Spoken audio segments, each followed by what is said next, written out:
take a moment, bask in your victory. You got Flashback.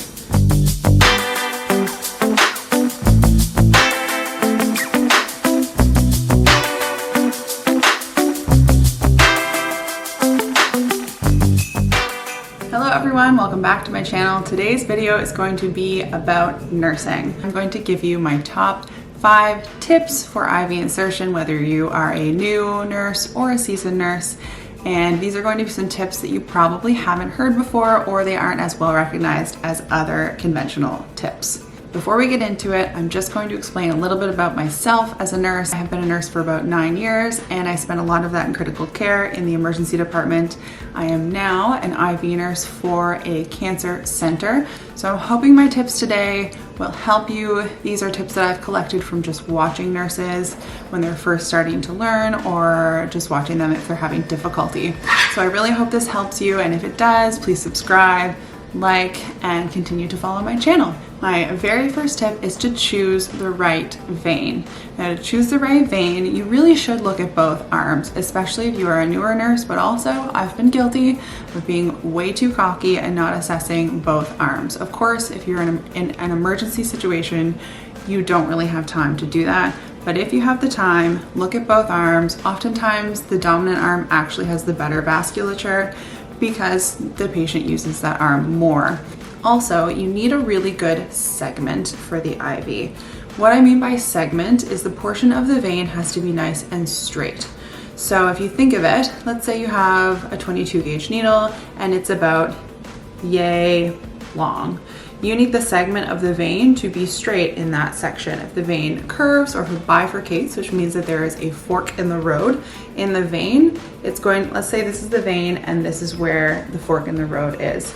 You're gonna come up here and then hit a problem here. You're either not gonna be able to sift the cannula through, you're gonna go through it, or you're gonna hit a very strong valve that's gonna be difficult to go through. So you really need to start down here in the vein. So let's say this is your entry point, and the cannula needs to be able to come up here and not go past here. So make sure that you're actually measuring that segment of the vein properly. Second tip is to poke with confidence. And the reason I say poke with confidence and not poke with speed is because there is kind of a fine balance between poking too... There is kind of a fine balance between poking too slowly and poking too fast. You don't want to be so fast that you're not precise and you're not actually thinking through your actions, but you don't want to poke so slowly that you are actually causing the patient more discomfort and you're allowing the vein to move next door. The other thing about poking with confidence is that the vein won't run away from you. You have, I'm sure, heard the term rolly veins, and that's because they are mobile. And if you poke too slowly, your veins just actually, you're just gonna push it next door and you're never gonna get into it. So poke with confidence. My third tip is to stabilize yourself. So let's say I have my fake IV in my hand and I am getting up against the patient's arm. You have your elbow that you're supporting, you have your wrist that you're supporting. If you are poking and you don't have anywhere to stabilize your own arm, you are just like putting in that needle and putting so much extra movement and weight into the poke.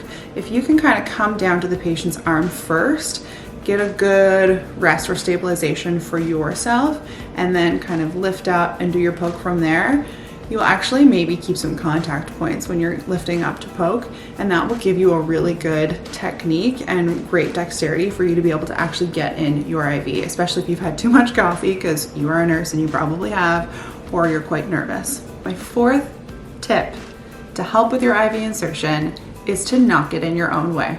We are taught to stabilize veins, but we are not taught that stabilizing a vein can potentially cause an obstruction for your own line of poking. What I mean by that is if you're stabilizing a vein and your finger's in the way on the skin, you might actually be poking too deep.